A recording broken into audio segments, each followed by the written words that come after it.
ఏంటి 2 big basket కవర్లు పెట్టుకొని కూర్చున్నా అనుకుంటున్నారా? యాక్చువల్గా ఇంట్లో ఫ్రూట్స్ లేవు, ఆఫీస్ నుంచి రాగానే తినడానికి ఏమీ ఉండట్లేదు. 2 డేస్ నుంచి చెప్తున్నా. ఇవాళ నేను వచ్చేసరికి ఇంట్లో ఈ 2 బ్యాగ్స్ ఉన్నాయన్నమాట. రాయేష్ ఆర్డర్ పెట్టి వెళ్ళారు ఆఫీస్కి. సో ఇప్పుడు అన్బాక్సింగ్ చేస్తున్నా, చూద్దాం. కొత్తిమీర ఫ్రిడ్జ్లో పెట్టుంటే పోయింది, కొంచెం ఎండిపోయింది. అండ్ పుదీనా. యూజువల్గా నేను చెప్పే వరకు తెలియదు అంటే ఇంట్లో ఏం ఐటమ్స్ ఉన్నాయి ఏం ఐటమ్స్ లేవు అని. బట్ ఇవాళ నేను చెప్పకుండానే చాలా వరకు అన్నీ పెట్టేసినారు. అండ్ ఇవి వచ్చేసి బనానాస్, జామకాయ, అది 1 బ్యాగ్. అండ్ నెక్స్ట్ బ్యాగ్ యాక్చువల్గా నేను అడిగింది ఇవ్వనమాట. వీటి కోసం ఇవన్నీ ఆర్డర్ చేశాను.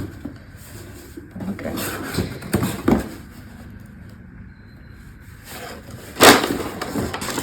Last lemon. మా డే లెమన్తోనే స్టార్ట్ అవుతుంది. సో ఇది మాకు చాలా మ్యాండేటరీ. అండ్ ఇది మాత్రం ఫ్రీ వచ్చిందంట ఇవన్నీ ఆర్డర్ చేసినందుకు. Millet fruit nuts and seeds అంట. సో ఇది ఒకటి ఫ్రీ వచ్చింది. సో ఇది మా బిగ్ బాస్కెట్ ఆర్డర్.